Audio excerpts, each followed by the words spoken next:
bienvenue à tous et à toutes. Nous sommes sur la radio mobile des collines, sur Kédougou FM et Djigui-Sembe FM.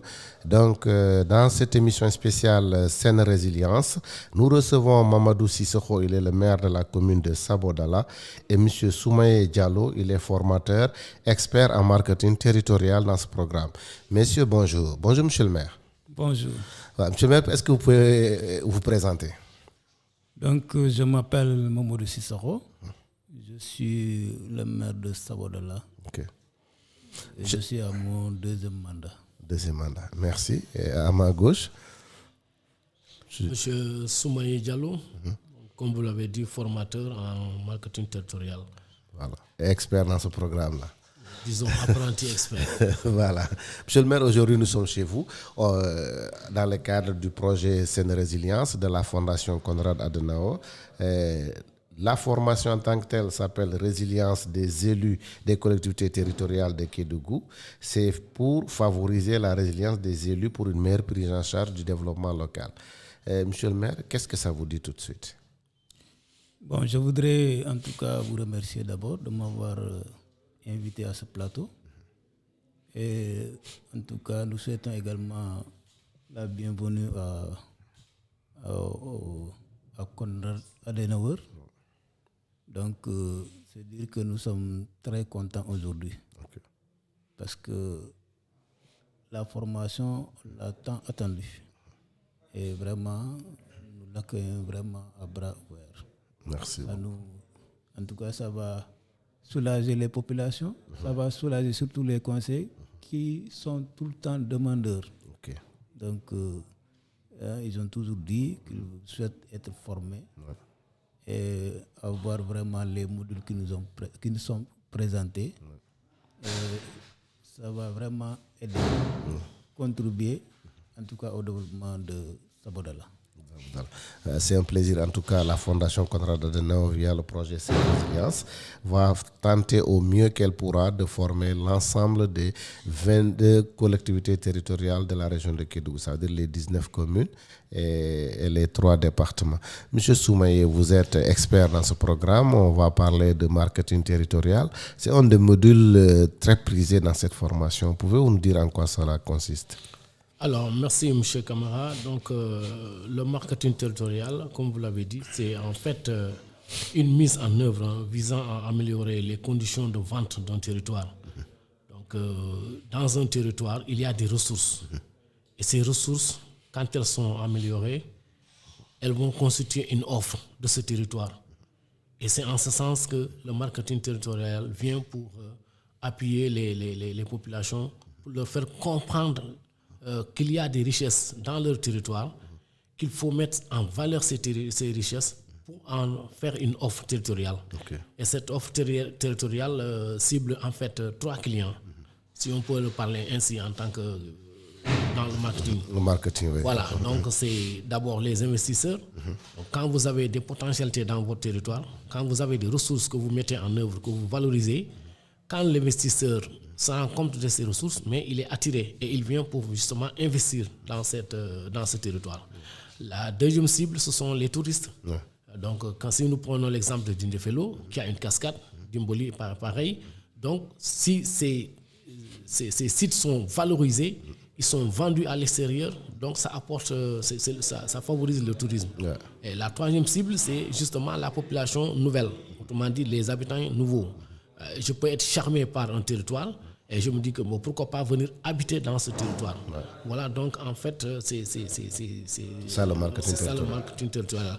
Bien entendu, il y a une démarche à suivre par rapport à ça. Bien entendu qu'il y a des principes à ça. Mais de manière, disons, très résumée, c'est ça le marketing territorial. C'est la mise en valeur surtout par les acteurs locaux. Ouais. Par les acteurs locaux, donc toute la communauté, qui vont donc mettre en œuvre toutes les recherches qui sont là-bas pour pouvoir en faire une offre territoriale et la vendre.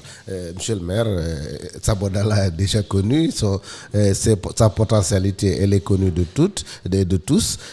C'est quoi votre richesse principale au niveau de Sabodala? Bon, je pense que Sabodala D'abord, c'est une évidence, quoi. Quand on parle de Sabodala, c'est surtout les ressources du sous-sol. Ouais. C'est l'or. Ouais. Donc, les potentialités, c'est qu'on a une grande mine ici. Ouais.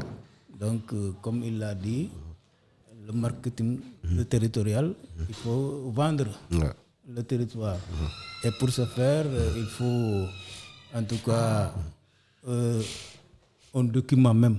Un document pour pouvoir montrer aux partenaires.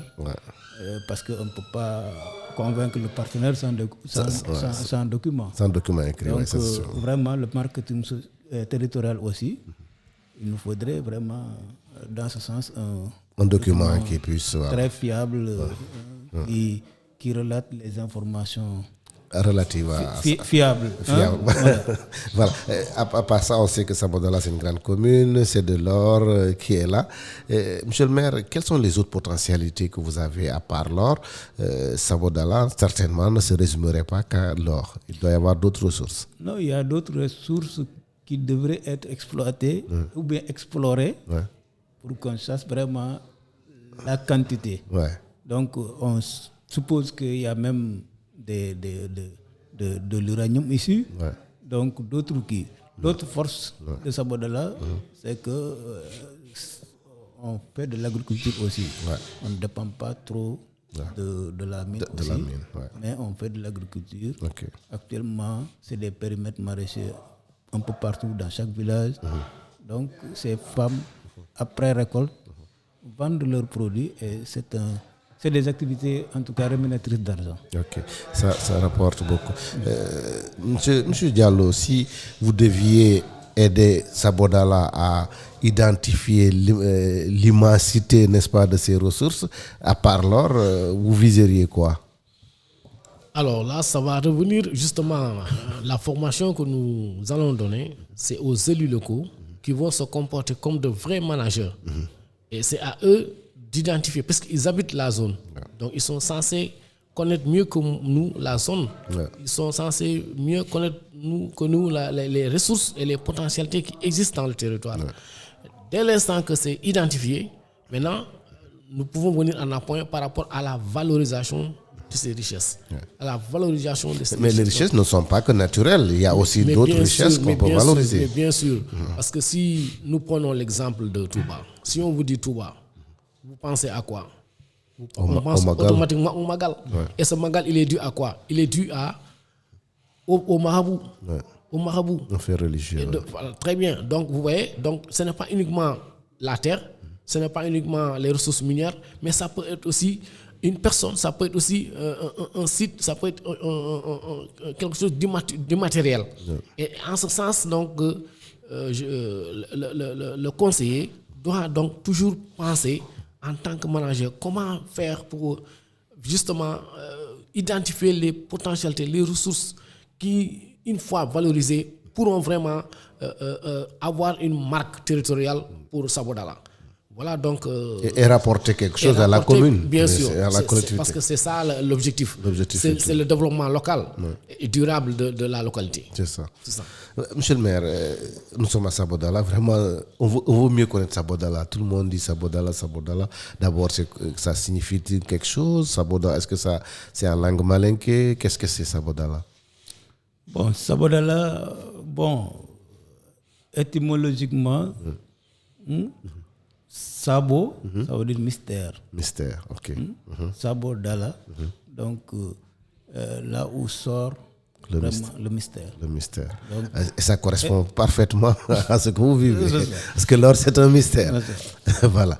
Est-ce que vous pouvez revenir un peu sur l'histoire de Sabodala, comment la commune s'est constituée, le nombre de villages que vous avez, la population que vous avez? Je sais que vous avez beaucoup d'étrangers parce que tout le monde vient chercher l'emploi chez vous. Est-ce que vous pouvez nous présenter très brièvement votre commune? Donc, Sabodala faisait partie de la commune de Khosanto, avec la décentralisation, avec on a scindé le Khosanto en deux communes. Donc maintenant, la commune de Sabodala est devenue commune entière et la commune de Khosanto également. Maintenant, nous comptons 13 villages. Et vraiment, dans ces dans ces villages-là, d'abord, il y a de l'or à Sabodala et à Madina Sabodala. C'est ce qui nous a valu qu'on a recasé ces deux villages-là. On est dans le nouveau village de Sabodala comme ça. L'ancien village était... Il y avait beaucoup d'or. Voilà. Actuellement, ils sont même en exploitation là-bas. Donc, voilà. C'est une zone minière, mais également une zone agricole. La population de Sabodala, environ? À peu près 10 000. 10 000. Oui. Et vous êtes composé essentiellement de Malinké, de Peul et de Bassari. Voilà. À moindre échelle, les Bassari, j'imagine. Parce que c'est ça, les matins, leur zone de prédilection. Non, mais ils sont là actuellement, ils ont leur communauté qui est là, et puis ils se sont bien intégrés maintenant. Monsieur le maire, la commune, c'est aussi la gestion des ressources naturelles. Et Sabodala est supposons, impacté par les activités minières. Qu'est-ce que vous faites dans le domaine de l'environnement pour préserver ce don de la nature? Oui, avec l'exploitation, on voit que la flore, la faune, en tout cas, partent. Mais quand même, on développe en tout cas une bonne politique environnementale avec la société. Donc, tout le temps, on regarde comment faire des reboisements. Mais ça ne s'arrête pas là parce que l'exploitation, ça suppose que on remet un peu la terre et ça impacte aussi la fertilité de la terre. On est en train de voir comment vraiment maintenir cette fertilité en dehors des plantations. Donc, comment maintenir la fertilité de la terre pour pouvoir continuer l'agriculture, parce que c'est ça qui est quelque chose de durable. Qui est le durable. Monsieur Diallo, on va revenir à vous. Vous êtes aussi dans la formation. Vous avez eu la chance de sillonner encore d'autres communes. Et s'il y avait des comparaisons à faire, sur quoi Sabodala devrait-il le plus miser? Parce qu'il vient de le dire, l'or est momentané, ça peut partir. Maintenant, sur quoi Sabodala peut-il penser mettre son économie? Alors, donc, comme Sabodala, c'est par excellence la ressource minière, l'or. Donc, hormis cette ressource, il a dit, ils ont d'autres potentialités qu'ils doivent explorer et je pense qu'ils sont en train de le faire. Il a parlé de l'agriculture, il a parlé aussi du maraîchage. Donc, connaissant le marché de Kédougou, qui est alimenté par la plupart au niveau de Mboro et de Thiès, alors pourquoi pas investir ce créneau pour voir et avoir sa part du marché au niveau de Kédougou. Donc c'est quelque chose de très important. Alors, ils reçoivent certainement ce qu'on appelle le fonds social minier. Est-ce qu'il ne faudrait pas peut-être réfléchir pour voir maintenant comment utiliser ce fonds pour mieux justement développer ce créneau-là comme alternative?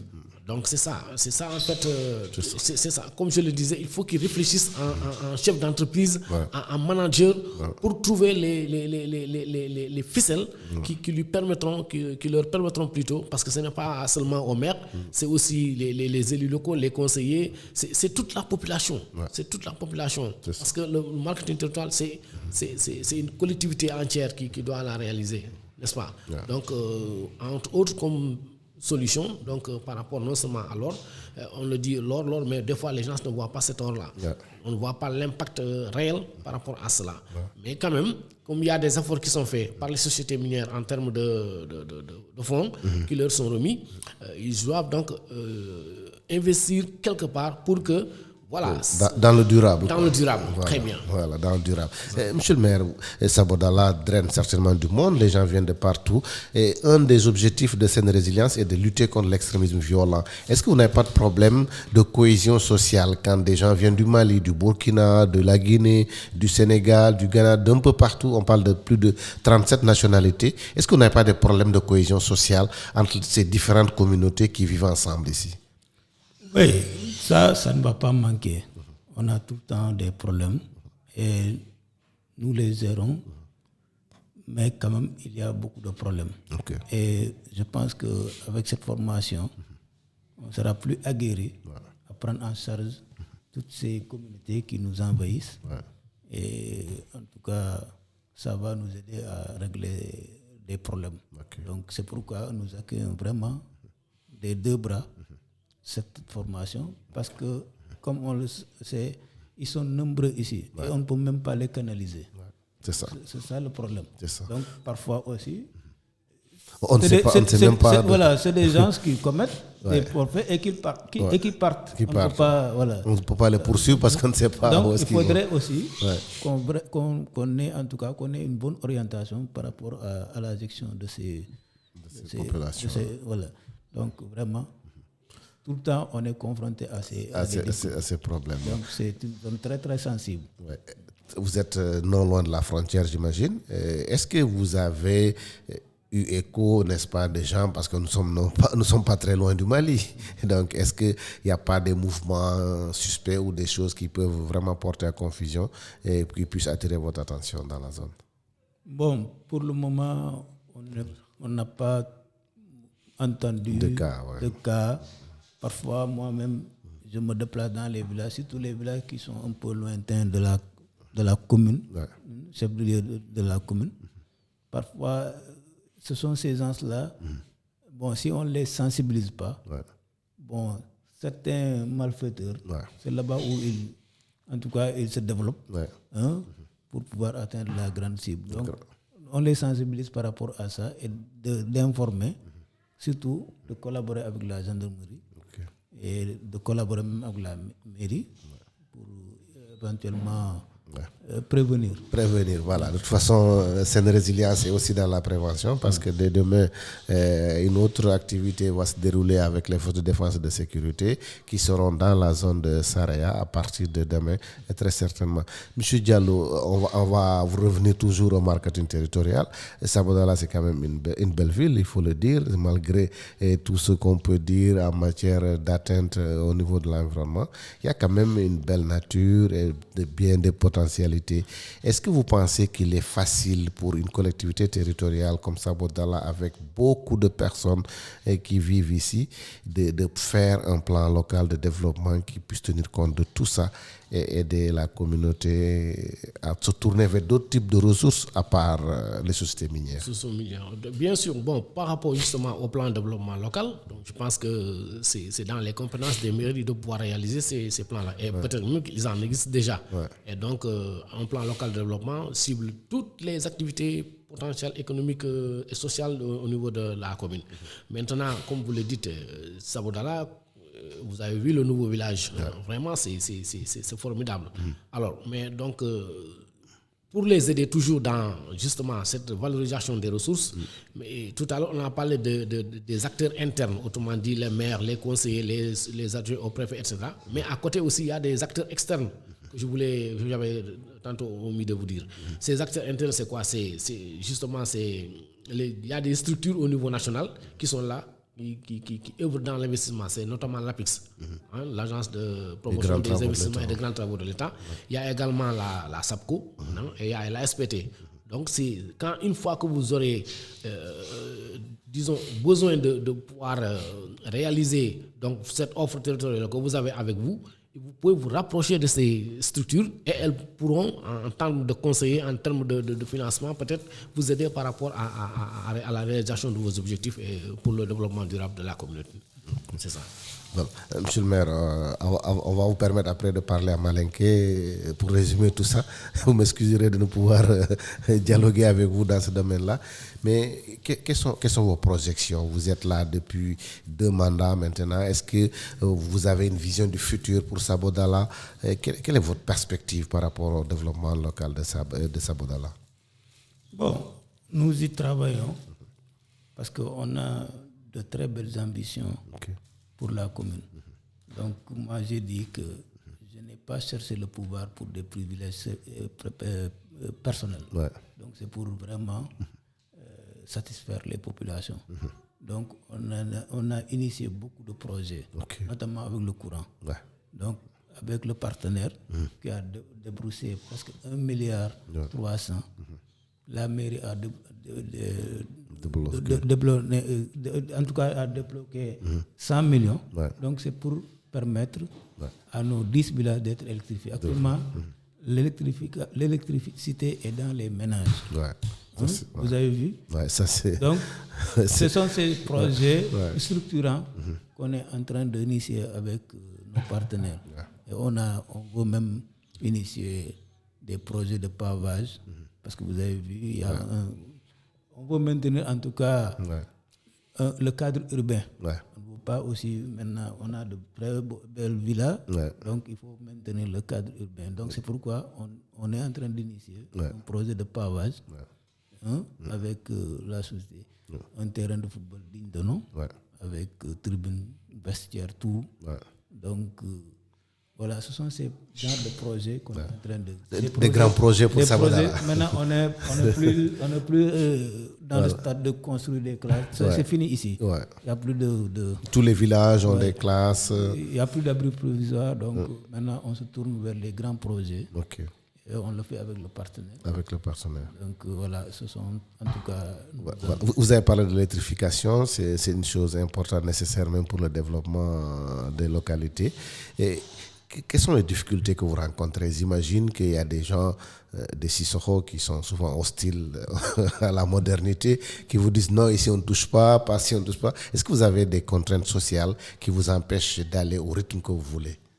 Bon, mais ces contraintes ne nous empêchent pas d'aller vite. Parce que le développement, il y a certains qui ne vont pas comprendre. Mais si on a des gens qui sont là, qui ont la capacité de convaincre les gens, donc on les utilise, on les emploie, et chaque fois ça passe.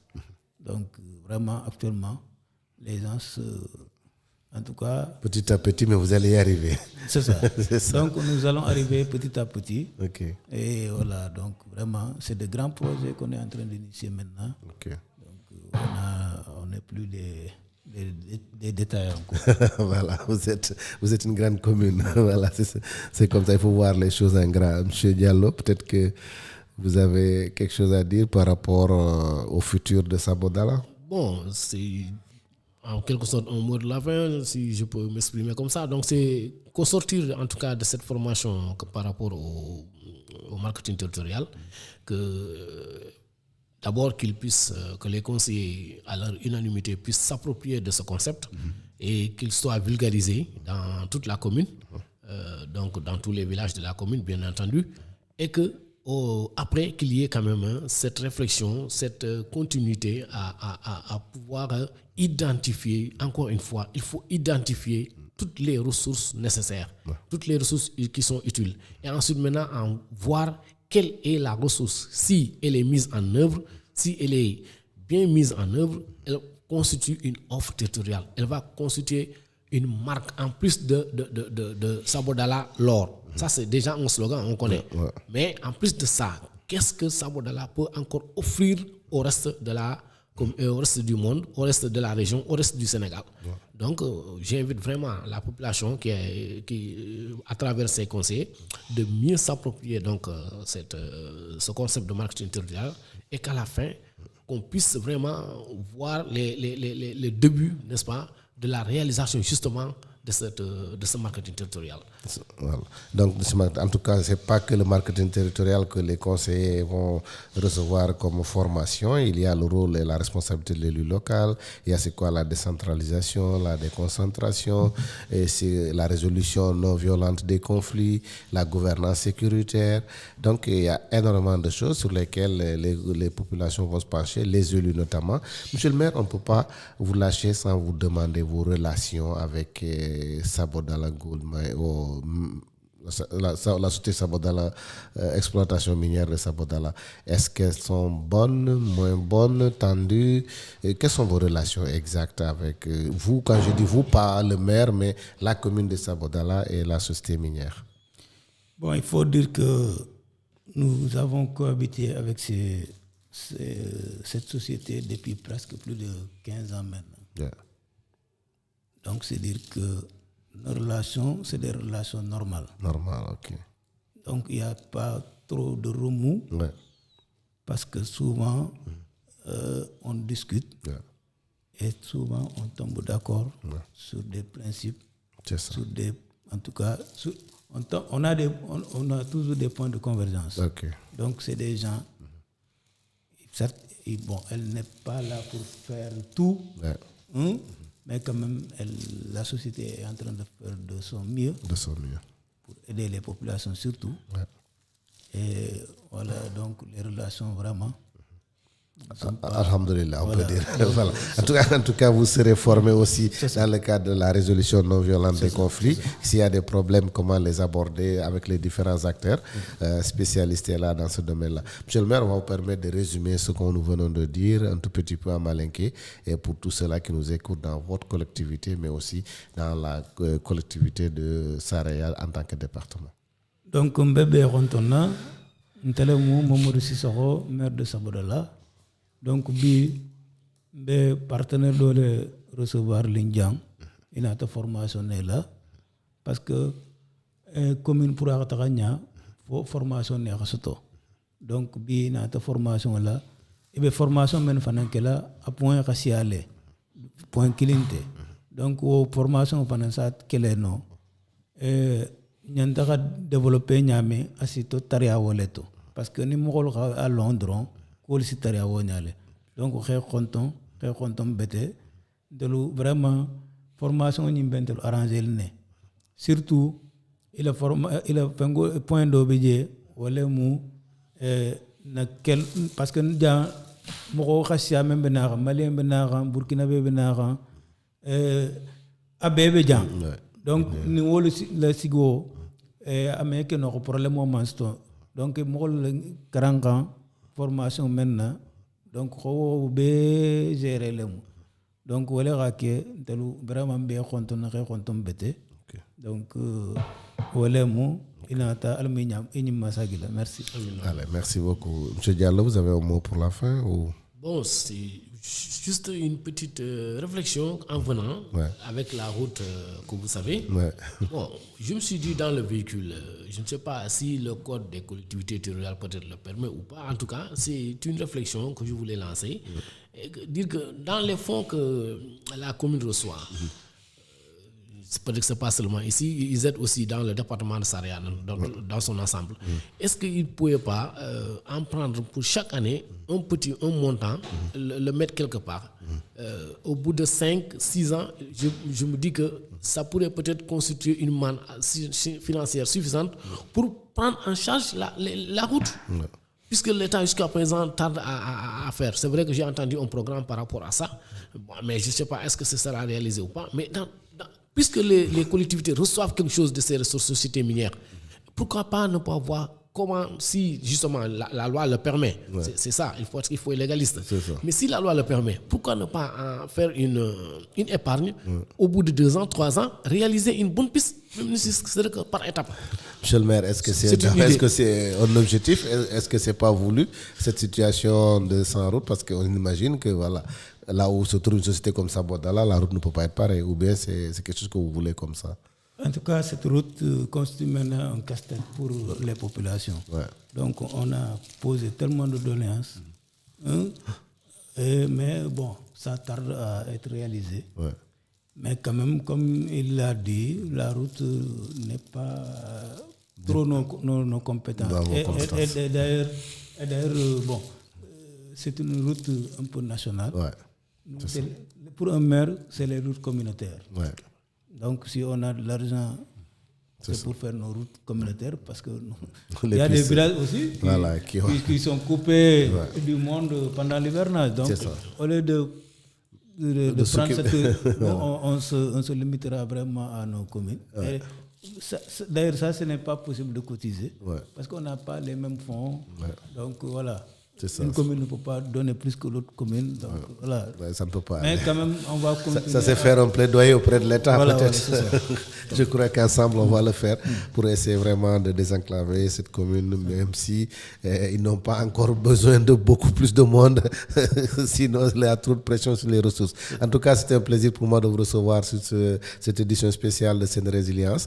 C'était à la réalisation et la présentation Karim Kamara. Merci, à très bientôt pour une autre édition de Scène Résilience Radio. Merci.